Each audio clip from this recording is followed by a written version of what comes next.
Hello friends. तो पिछली class में हम लोग पढ़ रहे थे और मॉडल्स के बारे में पढ़ रहे थे। क्लास 10th का जो सब्जेक्ट चल रहा था अपना क्लास 10th का अपना चल रहा था मॉडल्स। ठीक है, मॉडल्स में हम कैन, कुड, मे, माइट, शैल और विल, ये 6 पढ़ चुके थे अपन मॉडल्स में। कैन, कुड, मे, माइट, शैल और शुड पढ़ चुके थे। क्लियर है? ठीक है, तो ये अपन 6 पढ़ चुके थे। अभी हम जो अगला पढ़ने वाले हैं वो अपना टॉपिक है, मॉडल ही रहेगा टॉपिक, लेकिन मॉडल में जो 7वां पॉइंट हम पढ़ने वाले हैं वो होगा वुड। वो है वुड। ठीक है, वुड हम आज पढ़ने वाले हैं।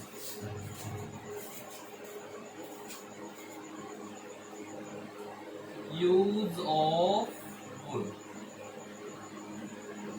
ये देखिए वुड का प्रयोग अब हमारे द्वारा पढ़ा जाएगा। क्लियर है? चलिए ठीक है।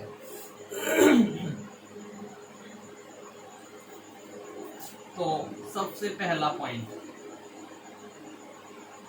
जी इनडायरेक्ट स्पीच में, इनडायरेक्ट स्पीच में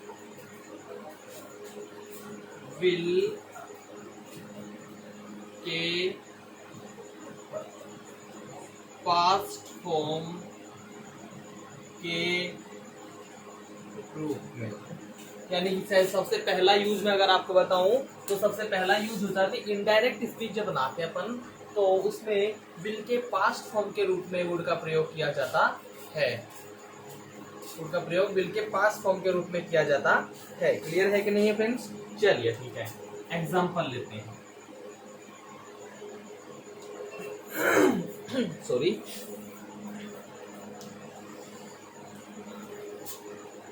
he said he will go there. He said he will go there. Clear है स्टूडेंट्स? चलिए अब हम यहाँ पे he said ऐसा का ऐसा रहेगा, इसको हमने चेंज नहीं करना है, टोल्ड में भी नहीं करना है। क्लियर है? यहाँ पे दैट लग जाएगा। क्यों? क्योंकि असर्टिव सेंटेंस है। क्लियर है? अब यहाँ ये जो ही थर्ड पर्सन है, इसमें कोई चेंज नहीं करना है, इसको यूं का यूं लगाना है। और हमारा जो मेन मामला है वो है विल का। विल को हमने वुड में चेंज करना है। मेन चीज अपनी ये है, इसको इसमें अपन ने चेंज कर दिया। विल को किसमें चेंज करना था? वुड में करना था, सो अपन ने कर दिया। क्लियर है स्टूडेंट्स? चलिए और एग्जांपल इसके लेते हैं अपन। Sorry,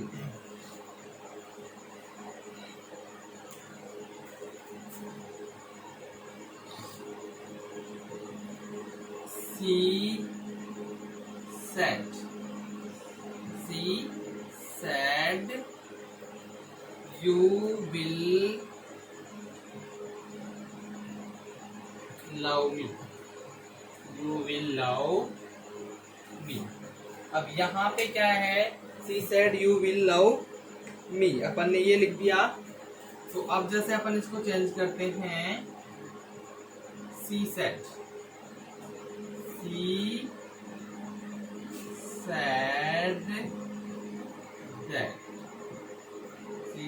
that he would love her। तो यहाँ पे भी हम देख रहे हैं कि ये अपना विल था, विल को अपन ने किसमें चेंज किया है? वुड में चेंज किया है। क्लियर है स्टूडेंट? तो यानी कि फर्स्ट थिंग है जो आपकी ये कहती है कि आपको विल को किसमें चेंज करना है? वुड में चेंज करना है। ठीक है, तो यानी कि ये इनडायरेक्ट स्पीच जब बना रहे हैं तो इनडायरेक्ट स्पीच बनाते वक्त उसको हम किस में चेंज कर देते हैं, वुड में चेंज कर देते हैं। ये हो गया पहला रूल। क्लियर है स्टूडेंट्स? चलिए ठीक है, अब आगे बढ़ते हैं अपन। हाँ, तो स्टूडेंट्स ये हो गया पहला। इसमें क्या था, इसमें मतलब आपको बता दूं कि जब भी हम इनडायरेक्ट स्पीच बनाते हैं तो उसका जो विल है, विल का पास्ट फॉर्म लिया जाता है और विल का पास्ट फॉर्म होता है वुड। क्लियर है स्टूडेंट्स? चलिए आगे बढ़ते हैं, पहला पॉइंट खत्म, दूसरा पॉइंट स्टार्ट करते हैं अपन।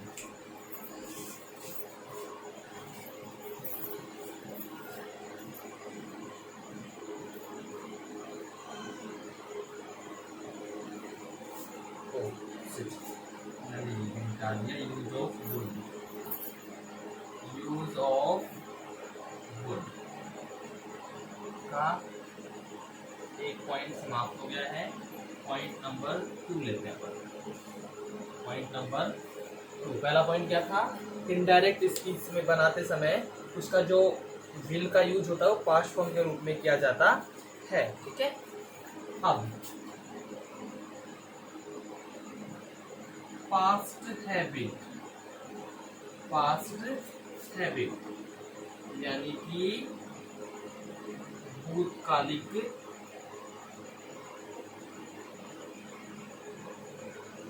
आदत, भूतकालिक आदत को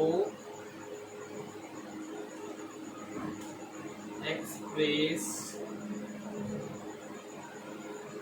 करने के लिए, भूतकाल की कोई भी अगर आदत है तो उसको एक्सप्रेस करने के लिए हम किसका यूज करते हैं, हम यूज करते हैं वुड का। ठीक है, हम वुड का यूज इसके लिए करते हैं। क्लियर है? Example, he would talk upon the subject for hours together, hours together। Clear है? He would took upon the subject for hours together। ठीक है, यानी कि वह घंटों किसी न किसी विषय पर बातें किया करता था। यानी अब नहीं करता है, लेकिन वो किया करता था, किसी सब्जेक्ट पे बातें, घंटों बातें किया करता था, यानी कि काफी लंबी वो बातें किया करता था। क्लियर है कि नहीं है students?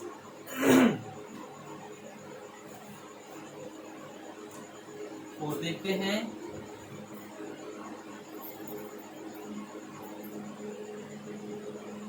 she would sit for hours in her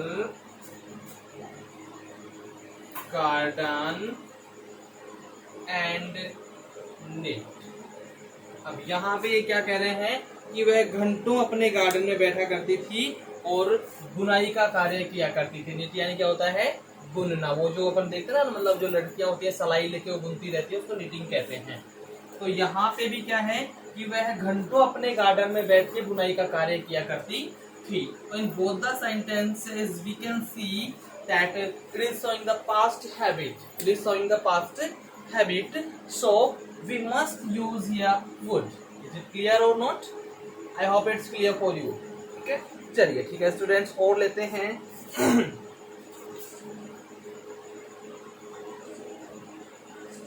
he would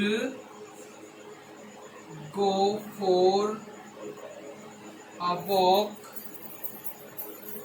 every morning, every morning। वह प्रत्येक सुबह वॉकिंग के लिए जाया करता था। यानी कि अब भले ही जाता हो नहीं जाता हो, लेकिन पहले हर सुबह को वो क्या करता था, वॉकिंग करने के लिए जाया करता था। It was his habit, it's his habit. तो यहाँ पे भी आपको पास्ट का इंडिकेशन मिल रहा है, पास्ट का पता चल रहा है। क्लियर है स्टूडेंट्स? चलिए ठीक है,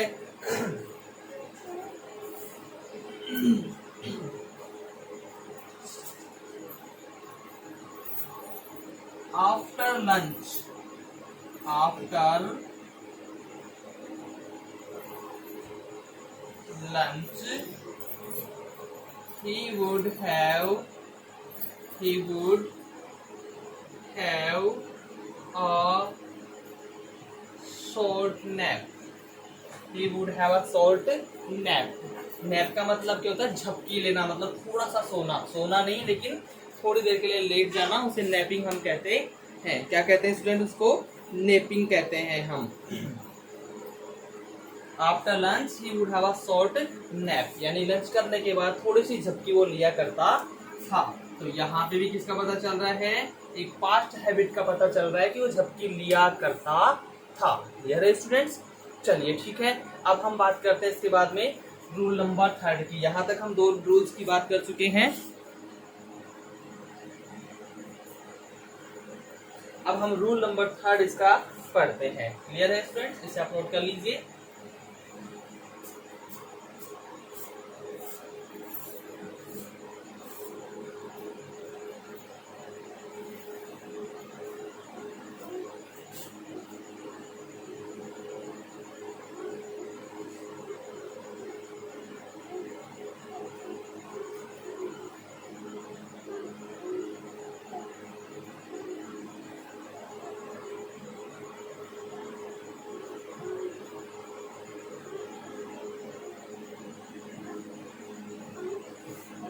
तो यूज हो गए तीसरा use.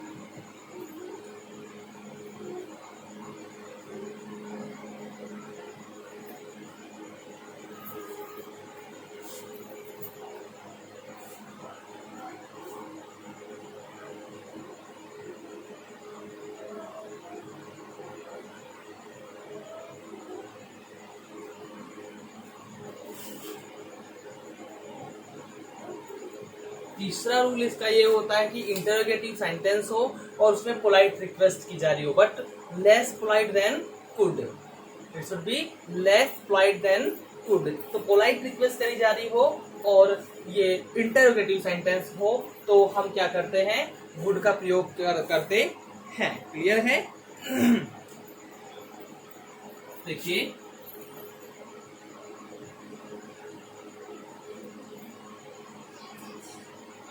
would you please lend me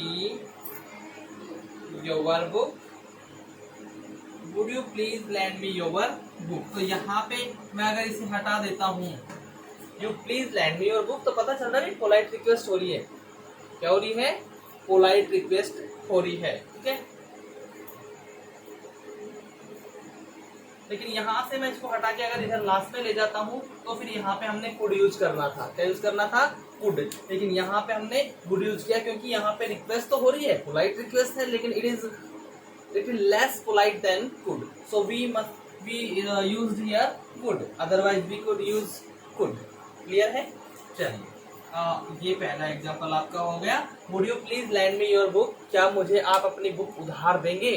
आप मुझे अपनी पुस्तक उधार देंगे? तो यहाँ रिक्वेस्ट ही की जा रही है।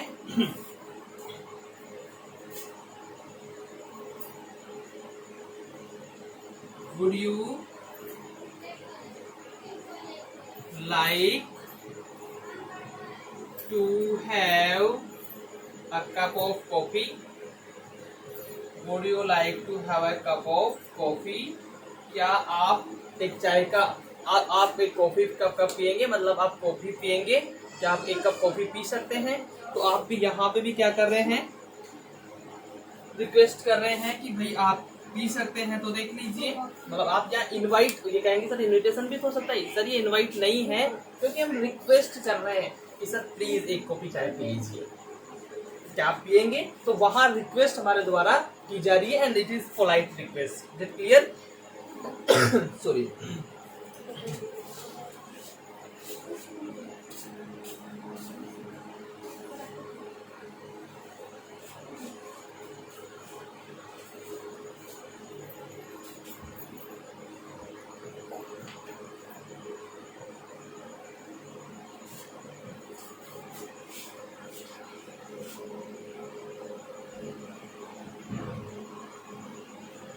Would you please listen to me?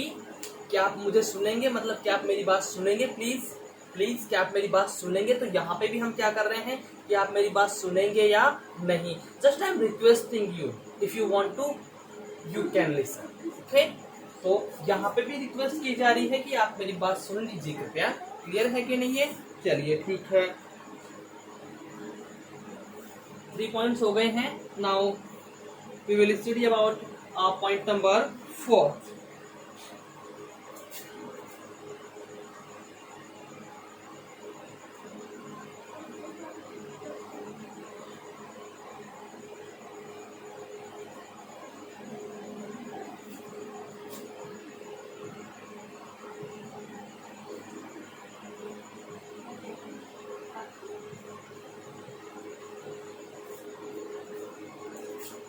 Point number 4, probability. Probability यानी कि संभावना। संभावना को एक्सप्रेस करने के लिए, किसी भी संभावना को एक्सप्रेस करने के लिए भी हम किसका यूज करते हैं? वुड का यूज करते हैं। किसका यूज करते हैं? वुड का यूज करते हैं। Example, he would be her husband. He would be her husband. He would be a farmer. He would be a farmer. तो यहाँ पे हम क्या कह रहे हैं कि भाई he would be her husband, कि वह उसका पति होगा, वह शायद उसका पति होगा, वह शायद एक किसान होगा। यानी हम यहाँ पे किसी को देख के बोल रहे हैं कि वह शायद उसका पति होगा, और यहाँ हम किसी को देख के बोल रहे हैं कि वह शायद उसका क्या होगा, सॉरी वह शायद एक किसान होगा। ये किसान है भाई, हो सकता है उसका पहनावा देख के कहते हैं, उसका काम करने का तरीका देख के कहते हैं, कुछ भी है। तो यहाँ पे भी हम क्या है कि प्रोबेबिलिटी अपनी तरफ से एक संभावना दे रहे हैं कि भाई ये शायद ये उसका हस्बैंड होगा, या फिर ये शायद एक किसान होगा। क्लियर है? तो ये जो चीजें हैं ये भी किस में ली जाती हैं? वुड में ली जाती है। क्लियर है कि नहीं है? चलिए ठीक है। इसके बाद में विश को एक्सप्रेस करने के लिए पॉइंट नंबर 5, विश। विश यानी इच्छा को एक्सप्रेस करने के लिए, एक्सप्रेस करने के लिए। क्लियर है कि नहीं है? चलिए ठीक है, एग्जांपल फर्स्ट हम लेते हैं। क्लियर है स्टूडेंट्स?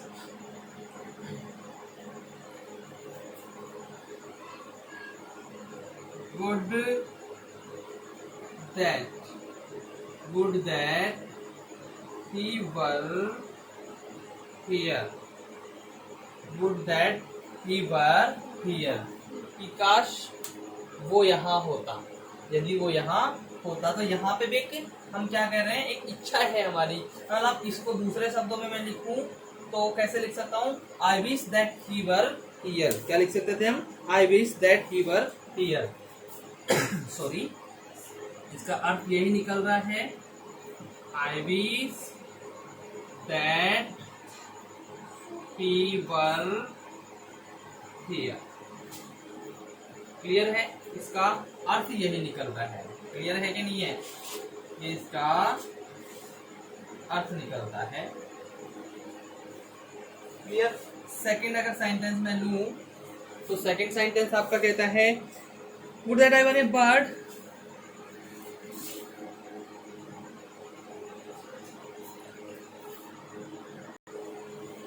क्लियर है। अब यहां मैं लिखूं would that I were a bird. Would that I were A bird. तो इसको भी हम, इसका भी जो अर्थ है, अर्थ इसका यही निकल रहा है। यहाँ पे विश का पता चल रहा है कि I wish that I were a bird. मेरी इच्छा है कि मैं क्या होता, मैं एक पक्षी होता। क्लियर है स्टूडेंट्स। चलिए ठीक है, आगे बढ़ते हैं। ओके, तो there are 5 points clear. Okay, 5 point हम अब तक क्लियर कर चुके हैं। अब अगला पॉइंट लेते हैं, इसका पॉइंट नंबर 6।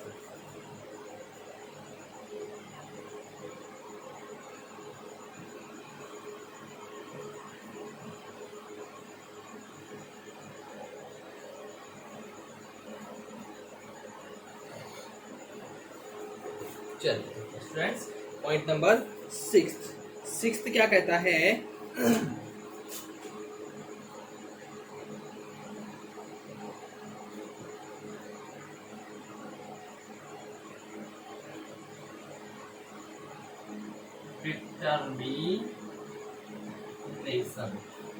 डिटर्मिनेशन यानी कि दृढ़ निश्चय को एक्सप्रेस, यानी दृढ़ निश्चय का भाव एक्सप्रेस करने के लिए भी इसी का यूज किया जाता है। वुड का ही प्रयोग किया जाता है। इसके लिए दृढ़ निश्चय को बताने के लिए। क्लियर है। Example, he would have his own way। he would have his own way यानी यहाँ उसको अकॉर्डिंग टू मीनिंग देखें, अर्थ के अनुसार देखें, डिटर्मिनेशन के अनुसार, तो he was determined to have his own way। ठीक है, तो क्या होगा ये? he was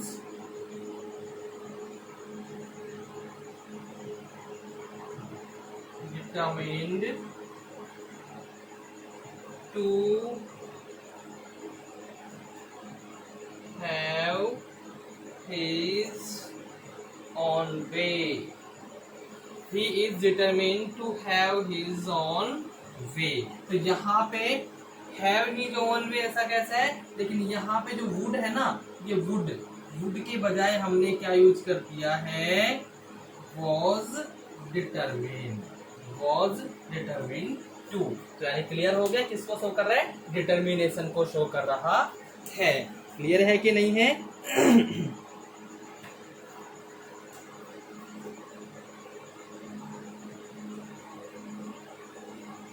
The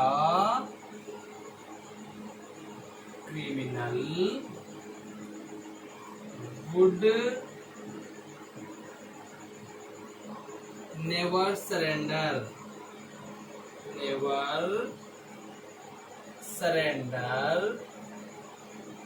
before the judge। तो यहाँ पे क्या बात चल रही है कि जो क्रिमिनल है वो जज के सामने कभी भी सरेंडर नहीं करेगा, आत्मसमर्पण नहीं करेगा। यहाँ पे भी हम अगर इसका अर्थ देखते हैं तो इसका अर्थ यही कहता है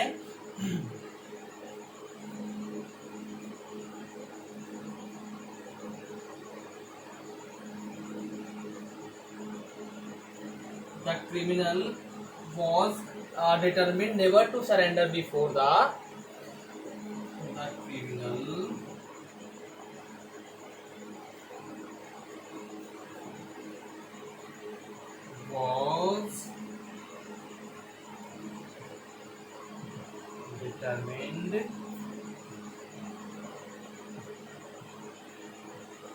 never to surrender, never to surrender before the जज, बिफोर द जज। तो यहाँ पे भी वही है भैया, नेवर, यहाँ से हम देखते हैं टू सरेंडर बिफोर द, पर नेवर भी इसी में है और पर इसको इसके साथ नहीं रख सकते, पर यहाँ जो वुड है ना, वुड के बजाय हमने क्या कर दिया, was determined, was determined. Clear हो गया? यही चीज में छुपी हुई होती है।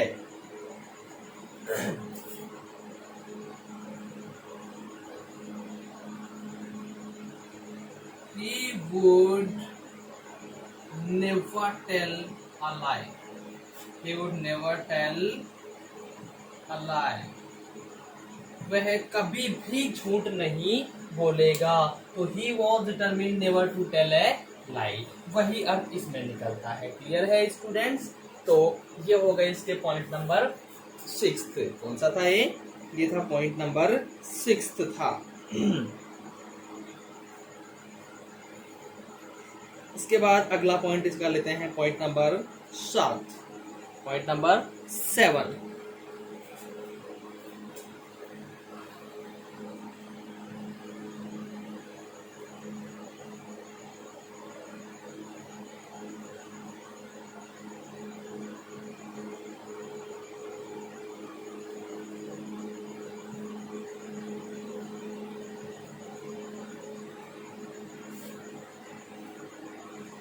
पॉइंट नंबर 7 ये है पास्ट विलिंगनेस, पास्ट विलिंगनेस यानी कि भूतकालिक तत्परता, भूतकालिक तत्परता के भाव को एक्सप्रेस करने के लिए, यानी कि जो है पास्ट की जो भी विलिंगनेस होती है उनको शो करने के लिए, उनको एक्सप्रेस करने के लिए हम वुड का प्रयोग करते हैं। वुड का प्रयोग कहाँ किया जाता है? पास्ट विलिंगनेस के लिए वुड का प्रयोग किया जाता है।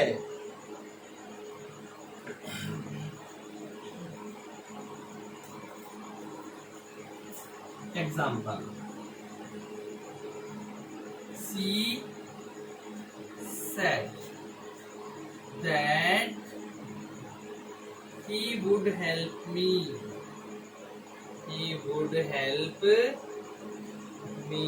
अब यहाँ हम दे सकते हैं कि सैड जो आ गया ना भाई, सैड क्या है? पास्ट फॉर्म है से का, यानी ये पास्ट टेंस हो गया। आपको क्लियर पता चल रहा है पास्ट का हो गया। he would help me, he would help me, उसने मुझसे कहा था कि वो मेरी सहायता करेगा, मतलब भाई मतलब तत्पर था मैं, वो मेरी सहायता करेगा और मैं उसकी सहायता लूंगी, मतलब ये यहाँ पे तत्पर थी उसकी सहायता लेने के लिए, लेकिन पता नहीं उसने की के नहीं की, लेकिन उसने प्रॉमिस किया था कि भैया वो क्या करेगा, वो उसकी सहायता करेगा।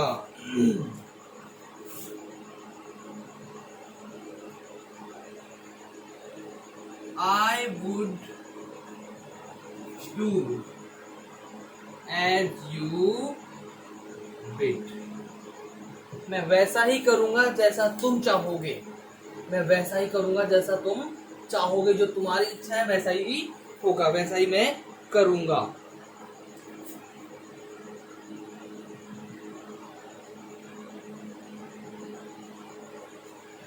He would like to see her, वह उसे देखना पसंद करता था, वह उसे देखना पसंद करता था।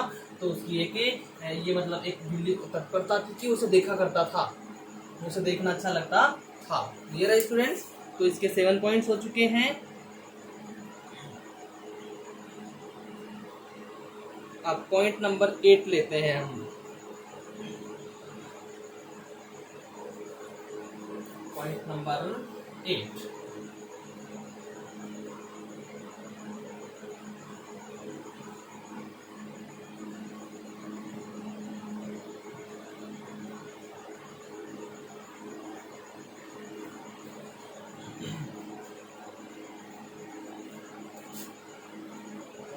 नंबर 8,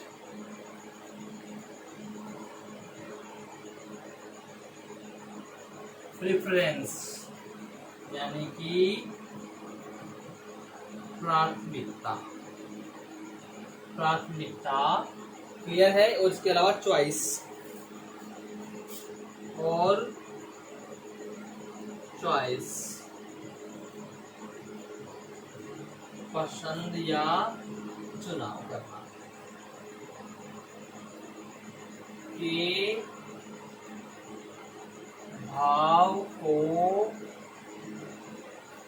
भाव को एक्सप्रेस करने के लिए। यहाँ पे आपको दो भाव एक्सप्रेस करेंगे, यानी प्रेफरेंस यानी प्राथमिकता देना किसी चीज को या उसका पसंद करना, ये चीजें यहाँ पे होंगी। ठीक है।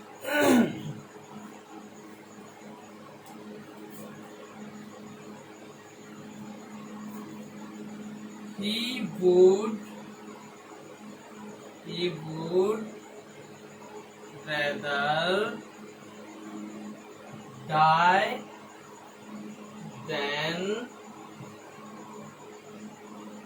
tell a lie। अब यहाँ पे इसका मतलब क्या हो गया?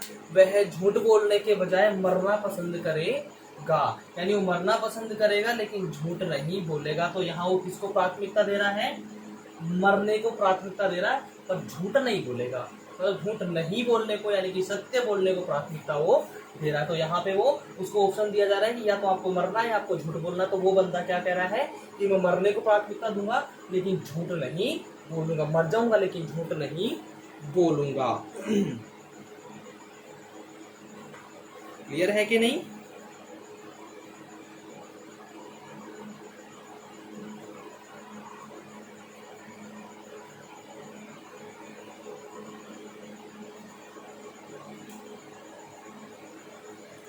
इसके बाद में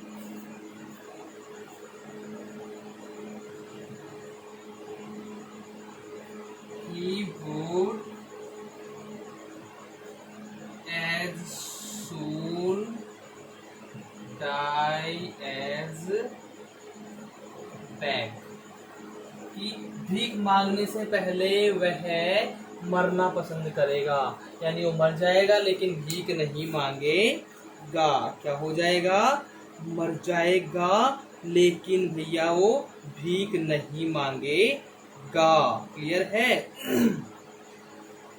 अब यहाँ पे मैं बात करूं कि प्रेफरेंस की बात करूं तो मोस्टली इनके पास बाद में रेदर, इनके साथ में या बाद में बोल सकते हैं रेदर या सूनर या एज सून, ये आपको दिखाई देंगे, है ना। वुड के बाद हो तो चॉइस या प्रेफरेंस का पता चलता है। भाई जब भी सेंटेंस में ये दे रखा हो या ये दे रखा हो या ये दे रखा हो और उससे पहले ब्लैंक हो, मतलब वहां वुड का यूज करना है, क्योंकि इनसे किसका पता चलता है? चॉइस या प्रेफरेंस का पता चलता है। तो वहां पे हम किसका यूज करेंगे? वुड का यूज करेंगे। Clear students? चलिए ठीक है, तो पॉइंट्स हो गए इसके 8। Now point number 9।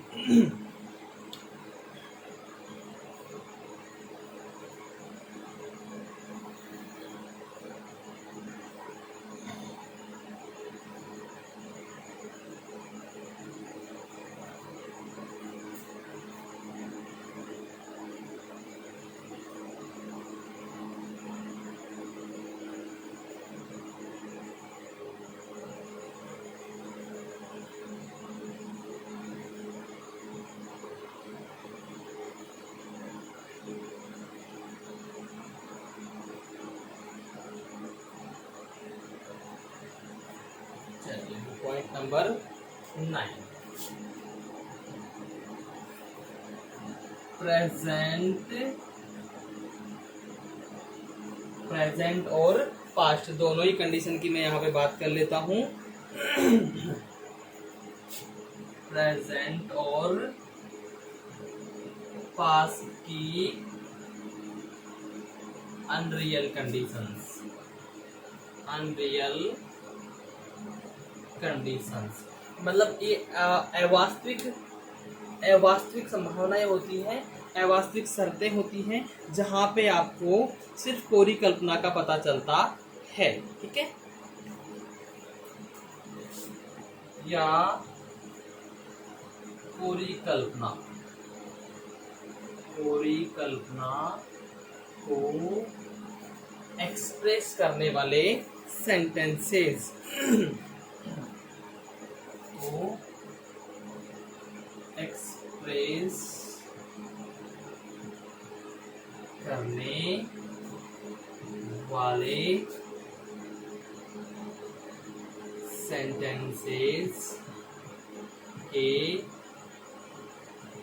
Principal close में, यानी यहाँ पे हम ये चीज समझ सकते हैं आसानी से कि यहाँ पे दो क्लोज रहेंगे, एक प्रिंसिपल क्लोज और एक सबऑर्डिनेट क्लोज। तो यानी जो प्रिंसिपल क्लोज होगा उसी में वुड का यूज किया जाएगा। इसमें यूज किया जाएगा वुड का, प्रिंसिपल क्लोज में यूज किया जाएगा, ना कि सबऑर्डिनेट क्लोज में। क्लियर है फ्रेंड्स? चलिए जी,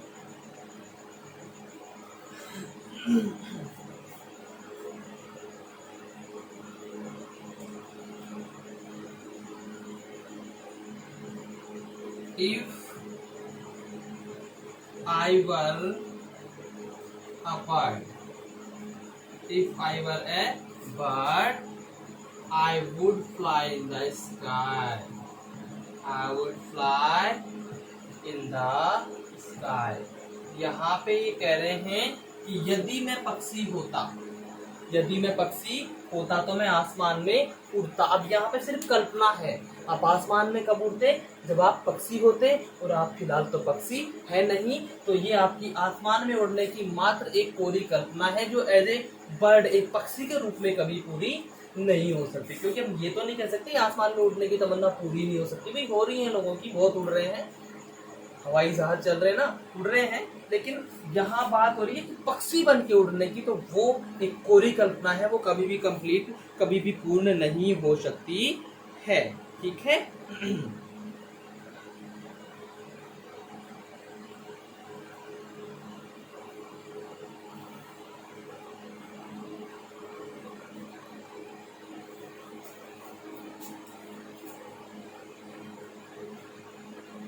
if I were the PM of India, यदि मैं भारत का प्रधानमंत्री होता तो मैं क्या करता? कश्मीर के मुद्दे को सबसे पहले सॉल्व करता। I would solve the problem of Kashmir, I would solve the problem of Kashmir। Clear है? तो यहाँ पे भी यही है कि भाई ये क्या कह रहे हैं कि अगर मैं होता, अब नहीं, अगर मैं प्रधानमंत्री होता तो मैं क्या करता? कश्मीर के मुद्दे को सोल्व करता। तो भैया हम प्रधानमंत्री है नहीं और हम इसको सोल्व कर नहीं पाएंगे। तो यहाँ पे भी सिर्फ क्या हो रहा है? कोरी कल्पना का पता चल रहा है, वुड का हमने यहाँ पे यूज किया है। क्लियर है?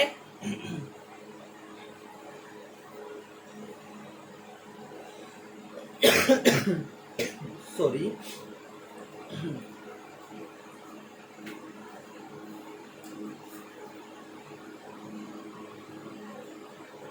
if you had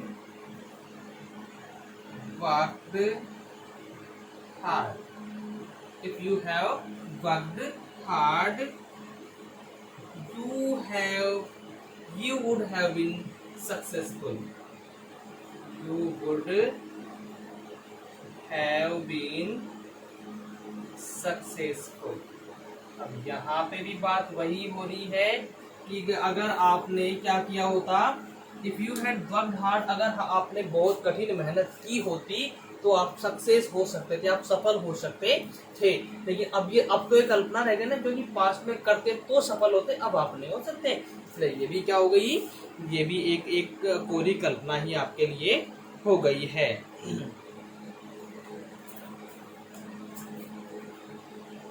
देखिए, I would go there. I would go there if I were allowed. मैं वहां जाऊंगा यदि मुझे अलाउड किया जाएगा। मैं वहां कब जाऊंगा, तभी जाऊंगा जब मुझे अलाउड किया जाएगा। अगर अलाउड नहीं करेंगे तो मैं नहीं जाऊंगा। यानी यहाँ पे भी कल्पना है कि जाऊंगा, लेकिन हो सकता है मुझे अलाउड ना करे, तो मेरे लिए तो कल्पना हो गई ना। इस प्रकार से ये जितनी भी कोरी कल्पनाएं होती हैं, चाहे वो प्रेजेंट की हो चाहे पास्ट की हो, सभी में हम वुड का यूज करते हैं। क्लियर है?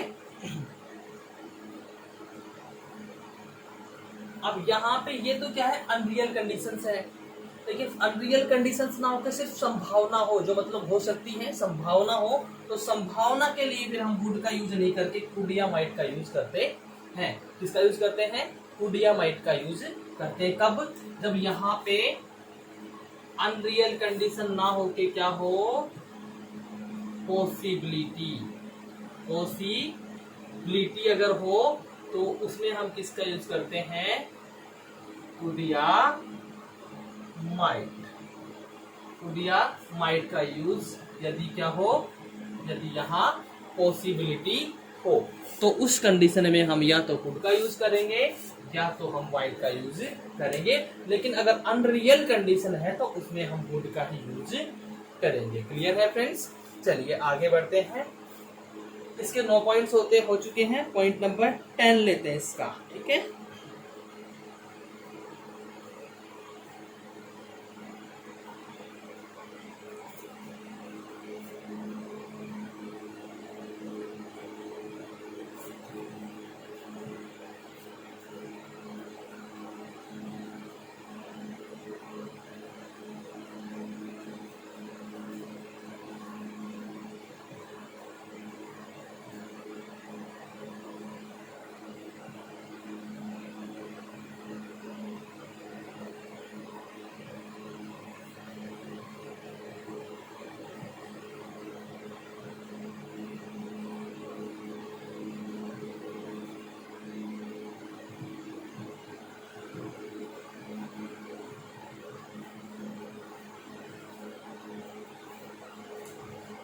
पॉइंट नंबर 10, रिफ्यूजल यानी कि इनकार। ठीक है, इनकार के भाव को एक्सप्रेस करने के लिए। ठीक है, जब हमें किसी चीज के लिए इनकार करना है, इनकार का भाव देना है, तो उसके लिए भी हम किसका यूज करते हैं? वुड का यूज करते हैं। ठीक है, जैसे एग्जांपल लेते हैं, he would not answer any questions.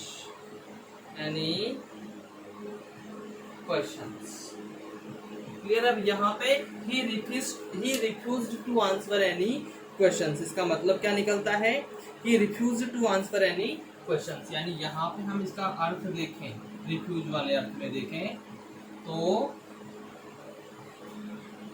he refused to answer any questions. उसने किसी भी प्रकार के प्रश्नों का उत्तर देने से इनकार कर दिया, कि वह किसी भी प्रकार के प्रश्नों का उत्तर नहीं देगा। क्लियरली उसने इनकार कर दिया। ओके स्टूडेंट्स, चलिए एग्जांपल नंबर 2 लेते हैं। The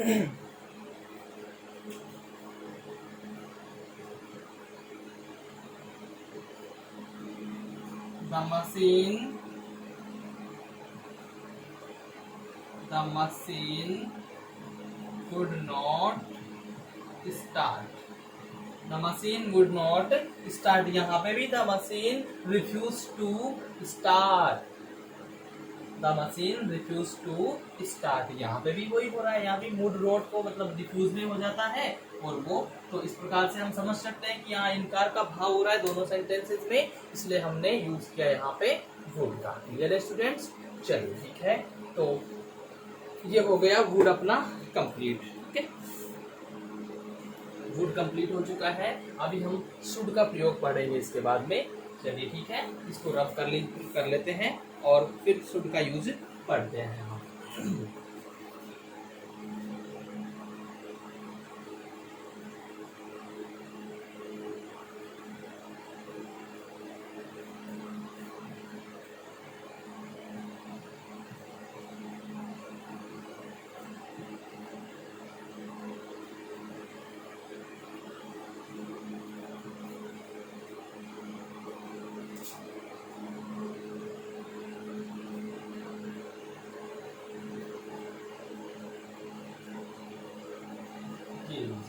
आठवां मॉडल है यूज ऑफ शुड।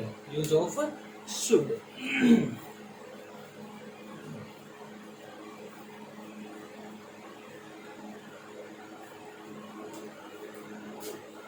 जहां हम पहला पॉइंट लेते हैं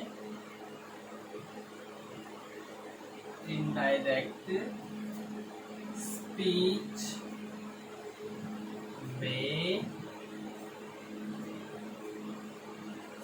सेल के पास्ट फॉर्म के रूप में, पास्ट फॉर्म के रूप में शुड का यूज किया जाता है। कहाँ यूज किया जाता है? सेल के पास्ट फॉर्म के रूप में इसका यूज किया जाता है। क्लियर है स्टूडेंट्स? चलिए ठीक है, हम एग्जाम्पल लिखते हैं।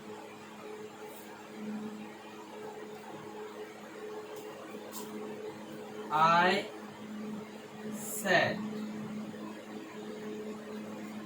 shall not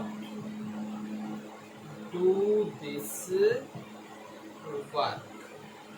I shall not do this work। तो यहाँ पे I said ऐसा का ऐसा, that अपन ने लगा दिया। अब I फर्स्ट पर्सन है ना भाई, सब्जेक्ट के अनुसार चेंज होगा। ये आई है तो यहाँ पे ये आई ऐसा का ऐसा, और अपना सेल शुड में हो जाएगा नॉट डू, और दिस वर्क क्या हो जाएगा? दैट वर्क हो जाएगा। क्लियर है? तो यहाँ पे क्या हुआ? मेन मुद्दा अपना क्या था? ये सेल किस में चेंज हुआ? ये शुड में चेंज हुआ। सेल को अपन ने किस में चेंज किया भाई? शुड में चेंज किया। हाँ, यहाँ आई या वी के अलावा कुछ और होता तो फिर ये सेल होता, पर यहाँ पे क्या होता? वुड होता। क्या होता यहाँ पे? वुड होता।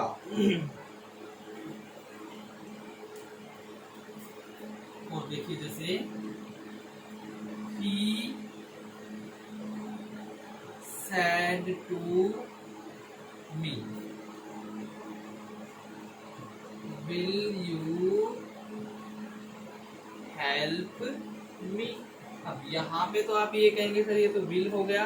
हाँ विल है, बिल्कुल सही पकड़ रहे हैं आप, सही जगह हैं आप, विल है। लेकिन यहाँ पे ये जो सेकंड पर्सन है ना, इसके अनुसार तो यहाँ पे आई हो जाएगा, तो आई के साथ फिर वुड नहीं बल्कि क्या लगाएंगे? शुड लगाएंगे अकॉर्डिंग टू सेल। यहाँ पे क्या होगा? He asked me if. अब यहाँ ये यू सेकंड पर्सन है, सेकंड पर्सन इसके अनुसार ऑब्जेक्ट के अनुसार चेंज होता है, तो यानी मी इसका क्या जाएगा यहाँ पे? आई। अब आई है तो आई के साथ हम यहाँ वुड नहीं करके क्या करेंगे? शुड करेंगे। I should help, sorry, I should help him. I should help him. तो इस प्रकार से ये सेंटेंस आपका चेंज होता है। क्लियर है? यहाँ पे भी वही बात है भैया, हमारा ये मेन मकसद क्या था, शुड को समझना कि शुड का यूज कहाँ होता है। भाई सेल होगा तब, सेल अगर यहाँ सेल है, यहाँ पे आई या बी नहीं होता और कुछ होता तो फिर यहाँ पे वुड होता, लेकिन जब यहाँ विल है लेकिन यहाँ आई आ गया तो फिर ये शुड ही होगा। ये विल और सेल का थोड़ा कॉम्बिनेशन आपको देखना होता है। क्लियर है? तो ये हुआ इसका पहला पॉइंट। अब हम लेते हैं इसका point number 2।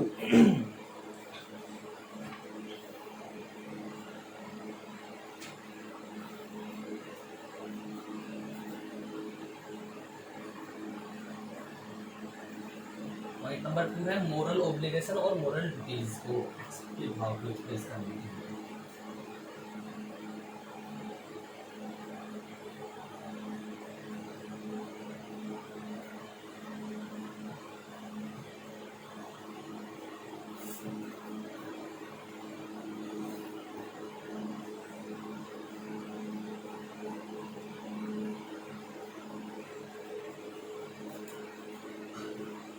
Number 2 moral obligations, यानी कि नैतिक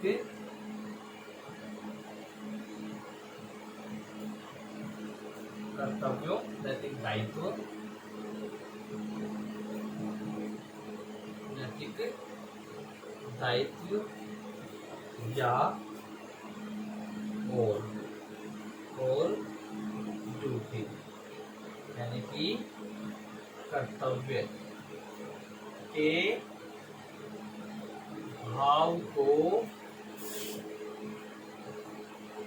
एक्सप्रेस करने के लिए, या तो नैतिक दायित्व होगा या फिर कर्तव्य होगा, उस भाव को शो करने के लिए हम किसका यूज करते हैं, शुड का यूज करते हैं। किसका यूज करते हैं, शुड का यूज करते हैं। क्लियर है student? Example,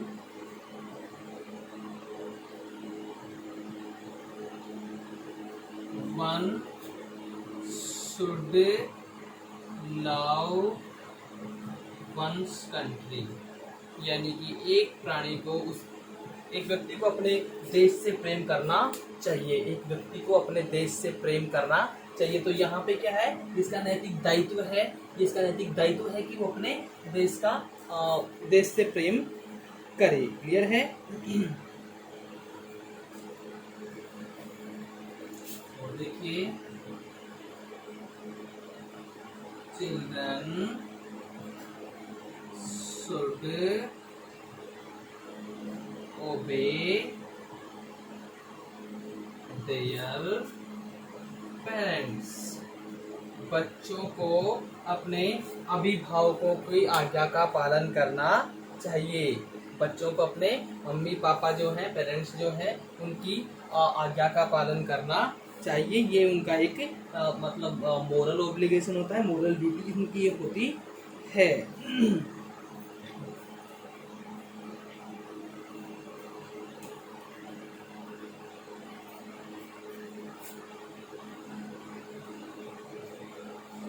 People should obey the laws of country. Laws of country, लोगों को अपने देश के नियमों का पालन करना चाहिए। नियमों का क्या करना चाहिए, पालन करना चाहिए।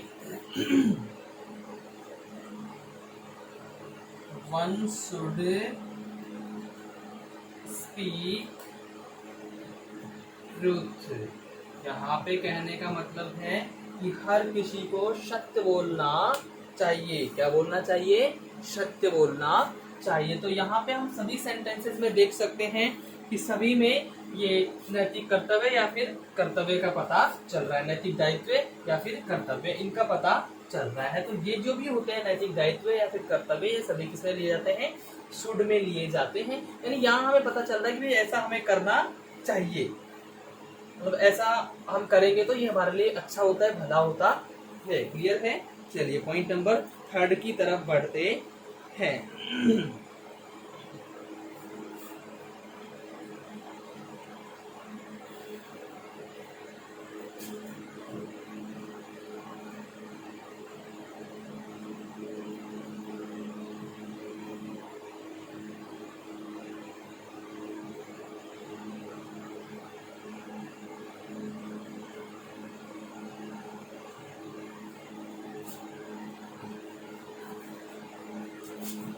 Point number 3, advice. एडवाइस यानी कि सलाह।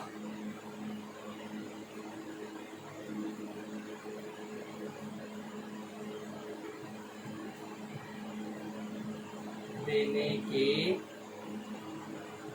भाव को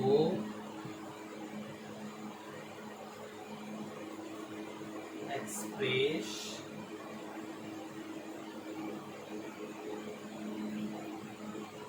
करने के लिए। जहाँ कहीं भी हमें किसी को क्या करना है, सलाह देनी है, कोई एडवाइस देनी है, तो वहां पे हम किसका यूज करते हैं? हम यूज करते हैं शुड का। किसका करते हैं भाई? शुड। जैसे देखिए,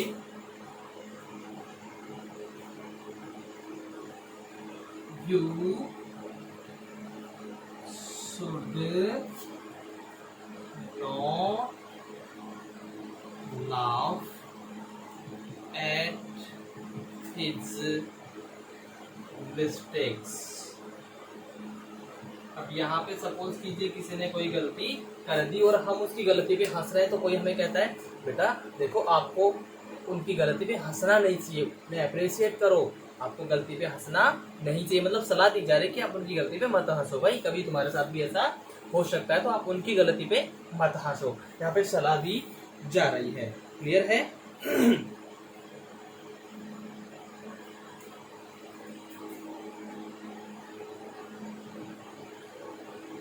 We should not give the child a knife to play with. The child a knife to play with। हमें बच्चों को खेलने के लिए चाकू नहीं देना चाहिए, नहीं तो क्या होगा, तो अपना हाथ, उंगली, पाँव, दांत, नाक कुछ भी कटवा सकते हैं। इसलिए ये सलाह होती है कि बच्चों को कभी भी चाकू खेलने के लिए नहीं देना चाहिए। क्लियर है? तो यहाँ भी सलाह का पता चल रहा है, यहाँ पे भी सलाह का पता चल रहा है। क्लियर है कि नहीं है?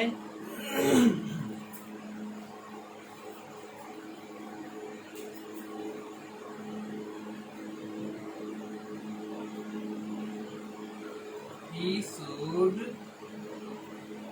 consult a doctor at once।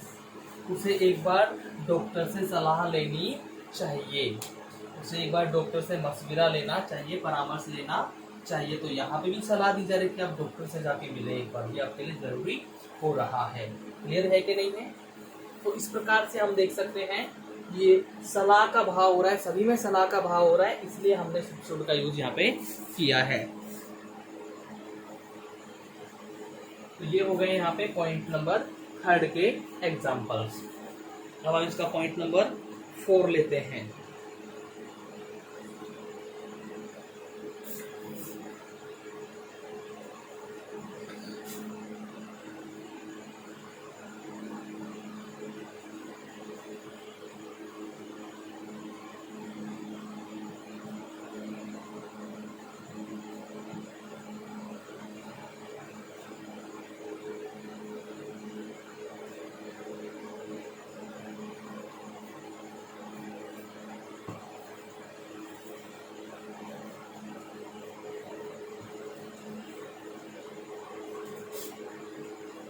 Number 4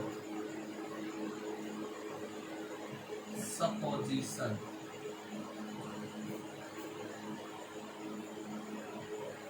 कल्पना को एक्सप्रेस करने के लिए, लेकिन कहाँ, कंडीशनल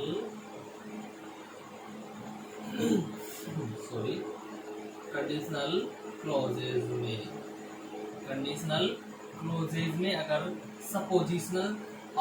सपोजिशन यानी कि कल्पना को शो करना चाहते हैं तो आपको वहां पे किसका यूज करना पड़ेगा, शुड का यूज करना पड़ेगा। Example, if it should rain, if it should then they will not come, they will not come। अब यहाँ पे क्या है देखिए भैया, इफ से पता चल रहा है किसका, ये कंडीशन है, क्या है, कंडीशन है। लेकिन सपोज कह रहा है कि यदि अगर बरसात होती है तो वो नहीं आएंगे, वो नहीं आएंगे। लेकिन सपोज कब नहीं आएंगे, कि अगर बरसात होती है तो वो नहीं आएंगे। तो यहाँ पे सपोज किया जा रहा है किसके द्वारा, इफ के द्वारा सपोज किया जा रहा है, इसलिए यहाँ पे शुड का हमने यूज किया है। क्लियर है कि नहीं?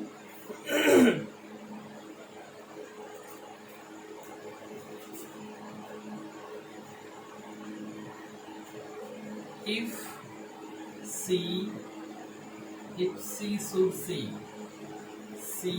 see me here,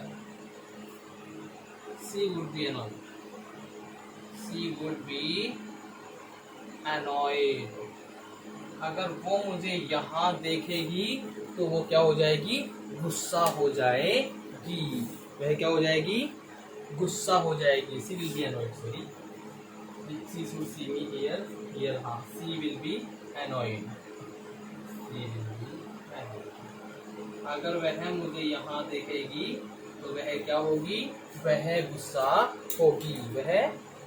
गुस्सा होगी। तो ये हो गए हमारे पॉइंट नंबर 4 के एग्जाम्पल्स। क्लियर है? पॉइंट नंबर 5 ले लेते हैं, पॉसिबिलिटी।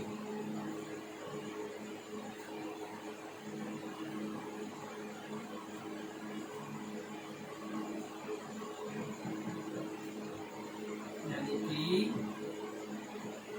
संभावना को एक्सप्रेस करने के लिए हम बात करते हैं पॉसिबिलिटी की, यानी कि संभावना की बात करते हैं। तो उसके लिए भी हम किसका यूज करते हैं, शुड का यूज करते हैं।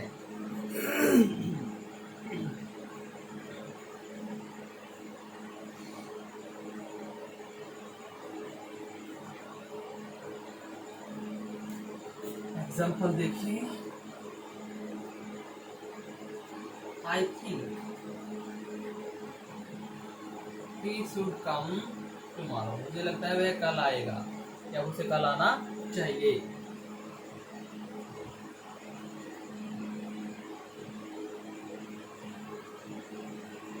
मुझे लगता है उसे कल आ जाना चाहिए, मतलब ऐसा ये यहाँ पे एक संभावना दर्शा रहा है कि मुझे लगता है वो कल आ जाएगा। मुझे क्या लगता है कि वो कल आ जाएगा, यहाँ पे एक संभावना दर्शा रहा है। ठीक है?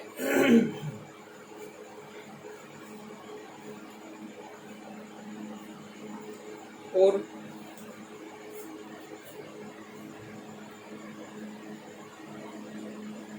they should win the match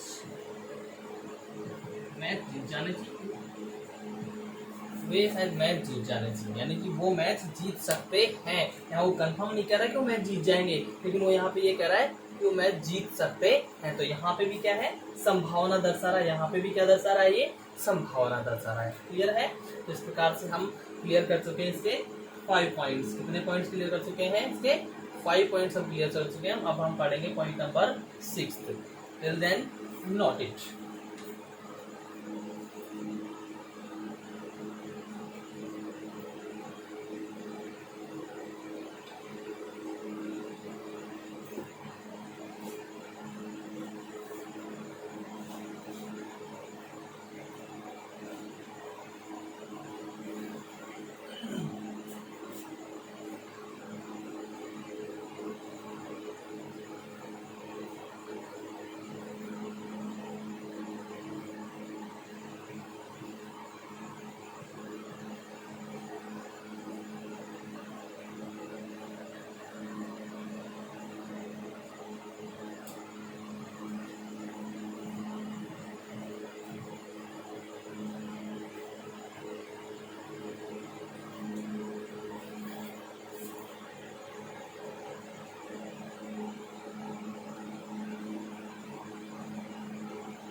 Point number 6. So that, yeah, in order that,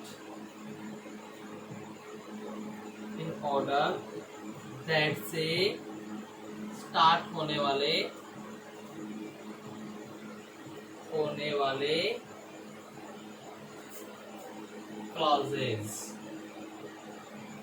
clauses में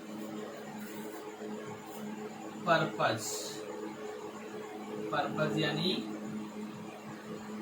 उद्देश्य या और रिजल्ट यानी परिणाम के भाव को एक्सप्रेस करने के लिए। चलिए हम बात कर रहे हैं कि यानी कि यहाँ पे सो दैट या इन ऑर्डर दैट वाक्य किससे स्टार्ट हो रहा हो? सो दैट या इन ऑर्डर दैट से आपका सेंटेंस स्टार्ट हो रहा हो। ठीक है, तो जो भी क्लोज इसमें स्टार्ट हो रहा है उसमें आपको पर्पज और रिजल्ट को एक्सप्रेस करने के लिए इसका यूज किया जाता है। किसके लिए? पर्पज एंड रिजल्ट, उद्देश्य और परिणाम के भाव को एक्सप्रेस करने के लिए इसका यूज किया जाता है। क्लियर है?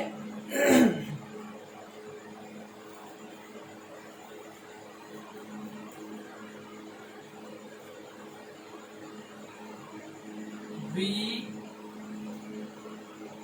did it carefully. We did it carefully so that one should see it.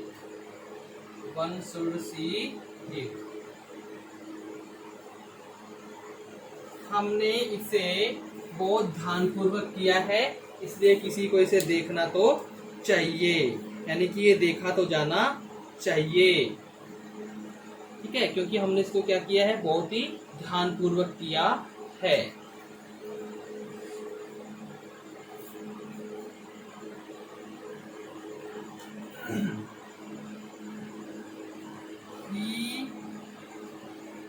He did it in order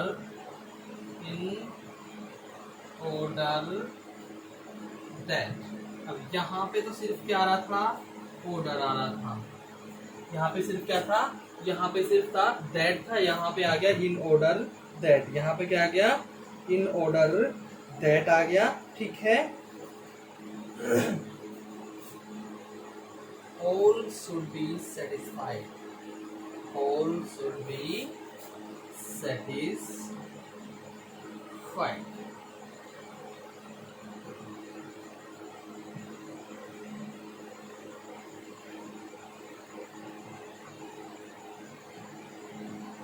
All should be satisfied, यानी यहाँ पे ये कह रहे हैं कि उसने इसको इस प्रकार से किया कि भैया सभी क्या हो जाने चाहिए थे? सेटिस्फाइड, सभी संतुष्ट हो जाने it, he did in order, उसने इसे इस तरीके से किया कि सभी के सभी क्या हो जाने चाहिए थे, सेटिस्फाई हो जाने चाहिए थे। तो उसका परिणाम क्या निकल रहा है कि सब सेटिस्फाई हो जाए, सभी सेटिस्फाई हो जाए। और यहाँ पे उद्देश्य क्या है केयरफुली करने का, कि सब लोग उसे देखें, सब लोग उसे क्या करें, देखें। तो यहाँ पे हम देख रहे हैं कि भैया इसका पर्पज पता चल रहा है, यहाँ पे इसका परिणाम की सबके सब सेटिस्फाई हो जाए, इसलिए इन्होंने उसको इस तरीके से किया है, इस तरीके से किया है। क्लियर है? चलिए, तो 6 हो गए हैं। अब लेते हैं हम एग्जाम्पल नंबर 7।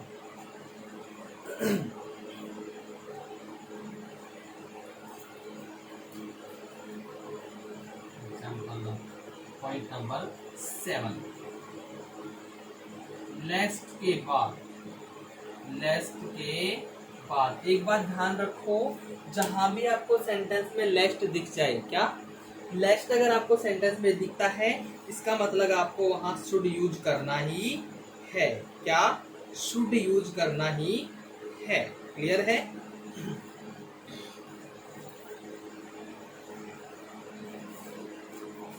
के बाद निगेटिव पर्पस, नेगेटिव पर्पस यानी कि नकारात्मक उद्देश्य, नकारात्मक उद्देश्य को एक्सप्रेस करने के लिए,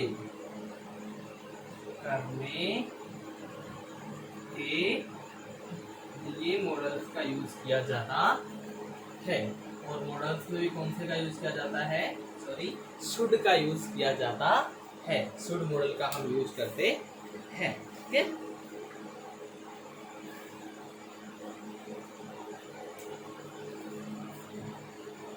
He ran fast lest he should miss the train।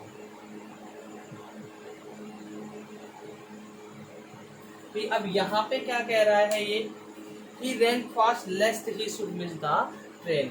वह ट्रेन मिस कर सकता था लेकिन नहीं किया, क्योंकि वह तेज दौड़ा, वह तेज दौड़ा, नहीं तो क्या हो जाता, उसकी ट्रेन मिस हो जाती। लेकिन ट्रेन मिस नहीं हुई और वो तेज दौड़ा। क्लियर है?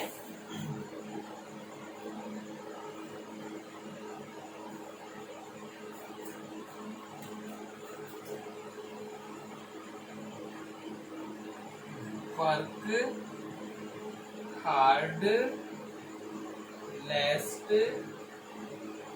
You should fail.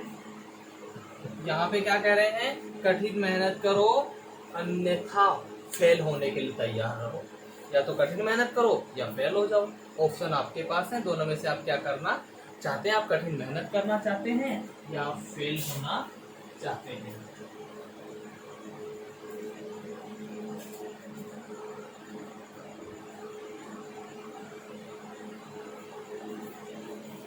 ऑप्शन आपका अपना है भैया, चूज आपको खुद को करना है।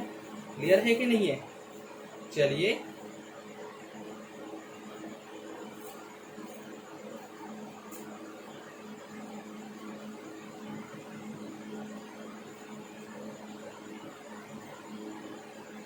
take it lest you should fall।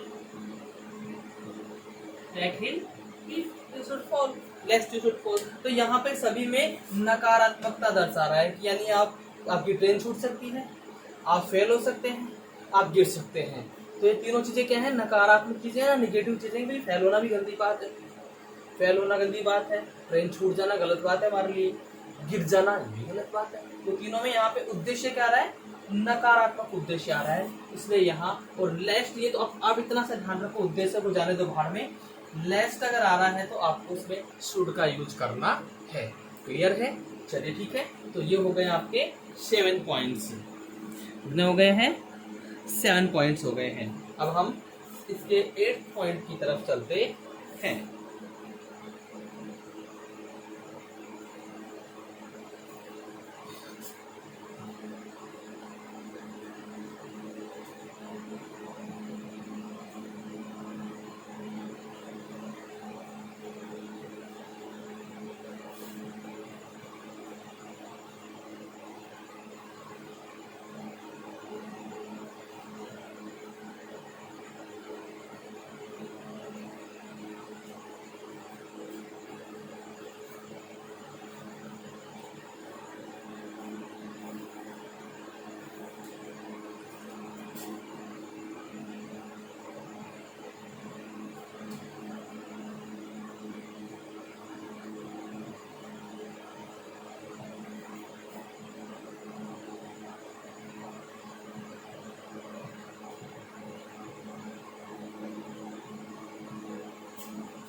यहाँ बात कर रहे हैं सबऑर्डिनेट क्लोजेज में वर्ब्स और फ्रेजेस के बाद।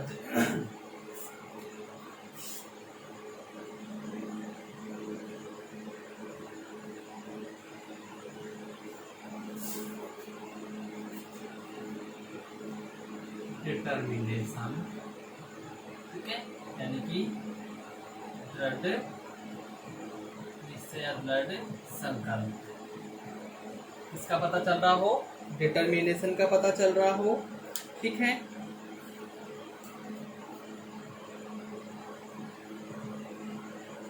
विलिंगनेस का पता चल रहा हो, ट्रीट्स का पता चल रहा हो, ऑर्डर्स और इंस्ट्रक्शंस का पता चल रहा हो, इंस्ट्रक्शंस यानी कि डिटर्मिनेशन हो, विलिंगनेस हो, थ्रेट्स हो, ऑर्डर्स हो, या इंस्ट्रक्शंस हो, या प्रॉमिस हो, ठीक है, या प्रॉमिस के भाव को एक्सप्रेस करने के लिए शुड का यूज किया जाता है। यानी कि जहाँ पे भी आप देखेंगे दो क्लोज होंगे, उसमें सबऑर्डिनेट क्लोज में वर्ब या फ्रेज के बाद, या तो वर्ब के बाद या फ्रेज के बाद, या तो डिटर्मिनेशन का पता चलेगा, या विलिंगनेस का पता चलेगा, या थ्रेड्स का पता चलेगा, या फिर ऑर्डर या इंस्ट्रक्शन का, या फिर प्रॉमिस का। तो इनका जब पता चले, लेकिन कहाँ, सबऑर्डिनेट क्लोज में वर्ब्स और फ्रेजेस के बाद। आप विल वाले से कंफ्यूज मत होना, विल सेल वाले से कंफ्यूज मत होना, वहां पे वर्ब और फ्रेजेस की बात ही नहीं थी, यहाँ वर्ब और फ्रेजेस की बात चल रही है। क्लियर है? तो यहाँ पे वर्ब और फ्रेजेस के बाद होगा वो।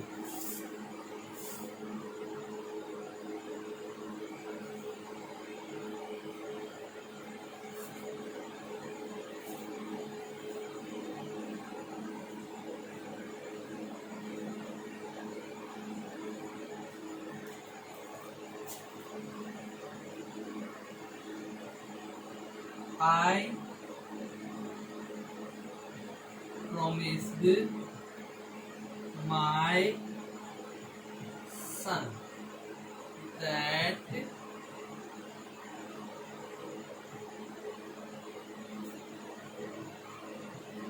he should have a new book.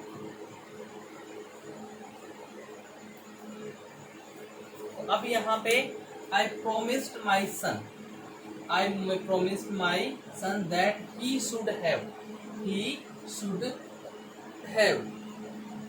तो यहाँ पे हम देख रहे हैं कि भैया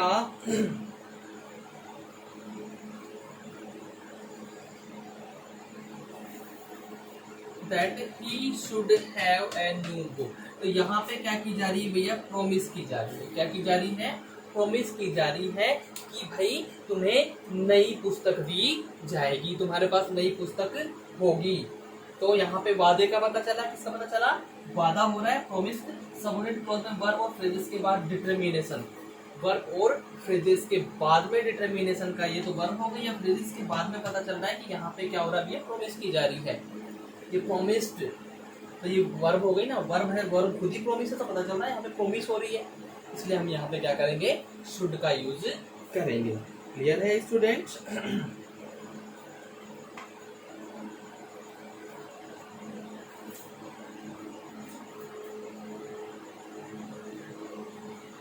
I have ordered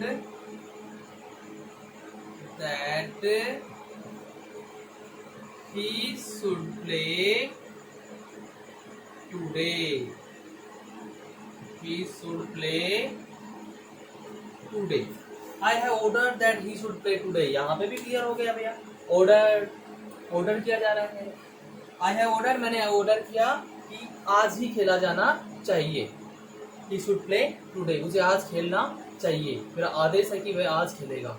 मेरा आदेश है कि वह आज खेलेगा। यहाँ पे ऑर्डर का पता चल रहा है, क्लियर है। हमने यहाँ पे क्या किया, शुड का यूज किया। और यहाँ पे देखिए दैट से जब ये कनेक्ट हो रहे हैं तो एक प्रिंसिपल है और एक सबऑर्डिनेट है। एक क्या है, एक प्रिंसिपल है और एक सबऑर्डिनेट है। यहाँ पे आप मतलब दो आपको क्लोजेज हैं, दो क्लोजेज आपके पास मौजूद हैं, ठीक है।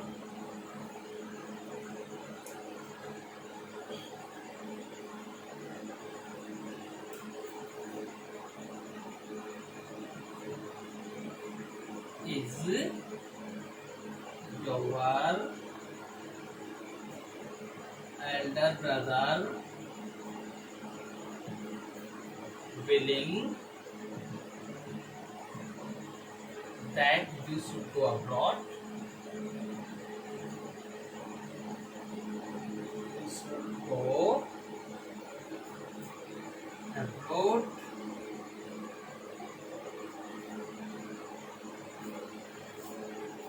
क्या तुम्हारे बड़े भाई की इच्छा है कि तुम विदेश जाओ? क्या तुम्हारे बड़े भाई की इच्छा है कि तुम विदेश जाओ? तो यहाँ पे भी किसका पता चल रहा है भैया, विलिंग का। किसका पता चल रहा है, विलिंग। यहाँ मैंने देखा willingness.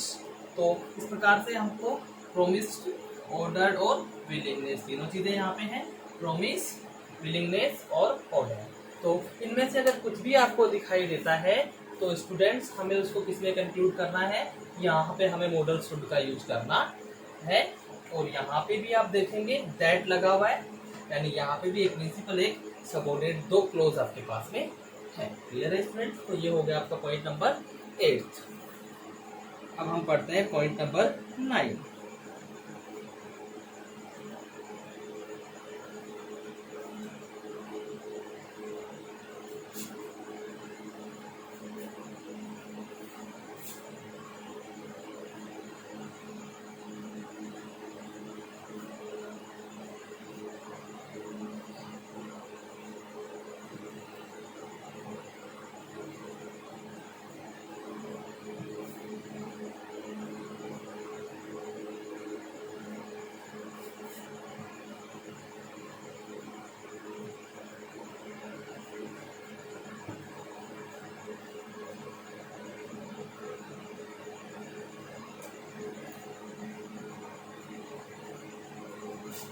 Point number 9. Formal notice. Formal notice यानी कि औपचारिक सूचनाएं और इंस्ट्रक्शंस।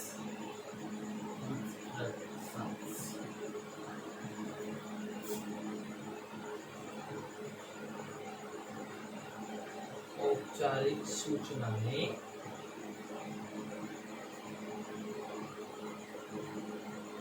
और निर्देश। निर्देशों को, निर्देश,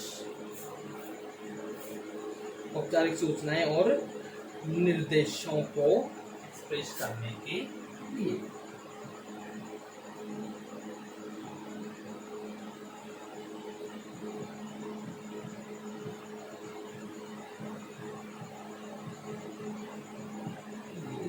का यूज किया जाता है। क्लियर है स्टूडेंट्स? चलिए अब देखते हैं इसका एग्जांपल्स हम लेते हैं।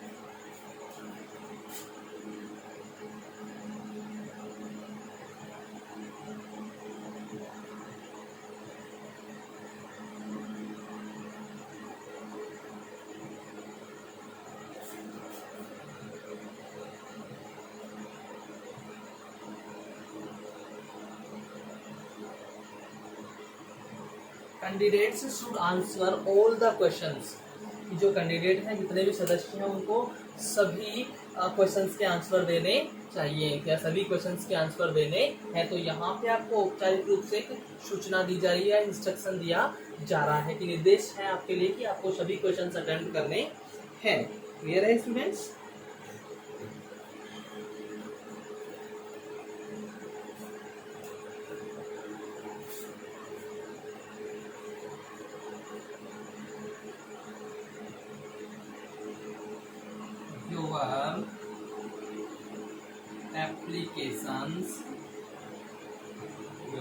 applications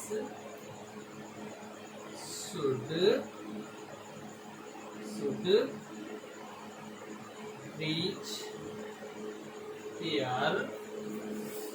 reach here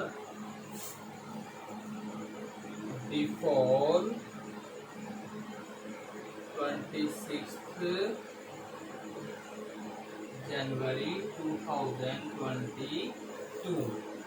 यहाँ पे भी क्या हो रहा है, आदेश निर्देश दिया जा रहा है कि आपकी जितनी भी एप्लीकेशंस हैं वो 26 जनवरी 2022 से पहले यहाँ पहुँचनी चाहिए। तो यहाँ पे भी ये निर्देश दिया जा रहा है।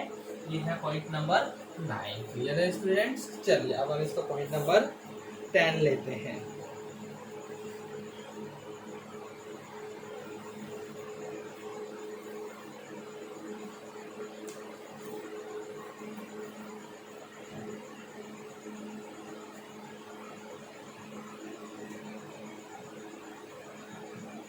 कंडीशन, शर्त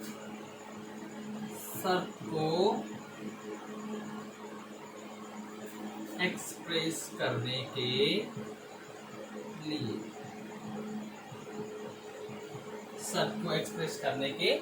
लिए, क्लियर है? जैसे कोई भी कंडीशन हमारे सामने रख दी जाती है, अगर ऐसा होगा तो हम क्या करेंगे, अगर ऐसा होगा तो हम क्या करेंगे।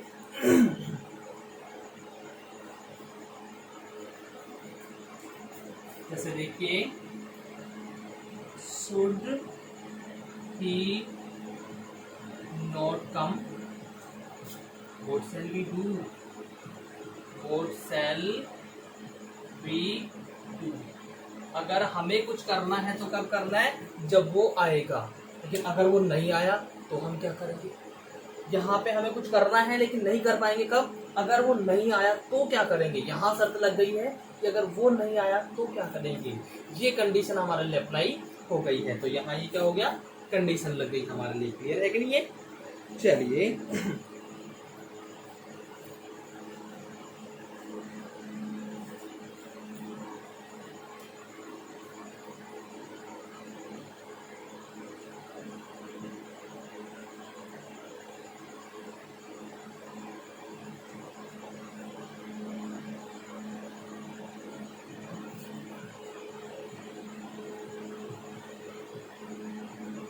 should anybody object? You don't come. अगर कोई ऑब्जेक्ट करता है तो नहीं आते, ऑब्जेक्ट करेगा तो नहीं आते हैं। तो कंडीशन नहीं आने की क्या है कि अगर किसको ऑब्जेक्शन होता है तो नहीं आया जाएगा। तो यहाँ पे इसकी ये शर्त लगी। क्लियर है? तो 10 पॉइंट इसके हो गए हैं। अब इसका अंतिम पॉइंट हम लेते हैं, पॉइंट नंबर 11।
अनरियल सिचुएशंस, अवास्तविक स्थिति को एक्सप्रेस करने वाले सेंटेंसेस के प्रिंसिपल क्लोजेस में करने वाले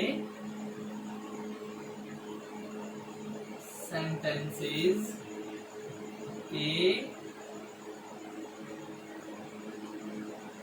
प्रिंसिपल क्लोजेस में polite request polite advice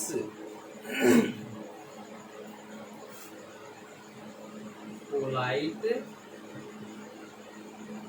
advice विनम्र सलाह सुझाव और इम्प्रूवमेंट यानी कि सुधार को एक्सप्रेस करने के लिए। यहाँ पे हम ध्यान देंगे कि किसी भी अवास्तविक स्थिति को एक्सप्रेस करने वाले जो सेंटेंसेस होंगे उनके प्रिंसिपल क्लोज में यदि पोलाइट एडवाइस दी जा रही है या फिर इम्प्रूवमेंट की बात चल रही है या क्या किया जा रहा है, या तो पोलाइट एडवाइस है या फिर इम्प्रूवमेंट की बात की जा रही है, तो वहां पे हम शुड का यूज करेंगे। और यहाँ पे जो ये इम्प्रूवमेंट और ये जो है ना डांट फटकार के लिए होता है, किसके लिए? डांट या फटकार के लिए।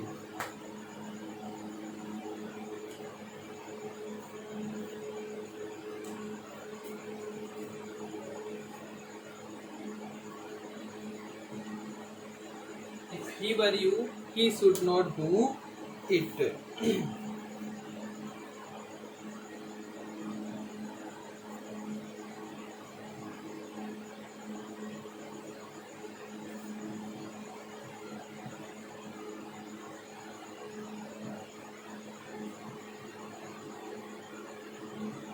If he were you, he should not do it. अगर वह तुम होते तो वह ऐसा कभी भी नहीं करता, वह ऐसा नहीं करता। क्लियर है? तो यहाँ पे क्या हो रहा है भाई, यहाँ पे मतलब एक सुधार की बात की जा रही है। अगर ऐसा होता, अगर ये उसकी जगह होता तो वो ऐसा नहीं करता, यानी यहाँ किसी चीज को सुधारने की बात करी जा रही है। क्लियर है?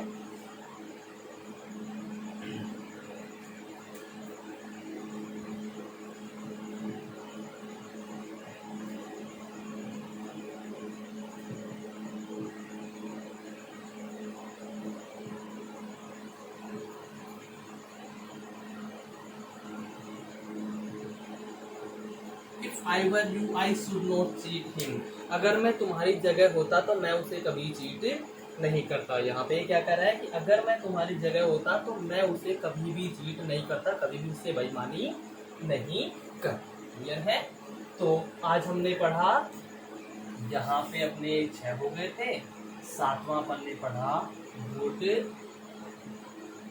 क्लियर है? और 8वां पन्ने पढ़ा शुड। तो ये 8 अपने हो चुके हैं। क्लियर है? कल हम इससे आगे बढ़ेंगे और आशा करता हूँ गुड और शुड में सभी चीज़ें आपको अच्छे से समझ में आई होंगी। अगर फिर भी किसी प्रकार से कोई प्रॉब्लम रहती है तो आप कमेंट बॉक्स में समस्या डालेंगे, आपको वहाँ से समाधान मिलेगा। Thank you very much.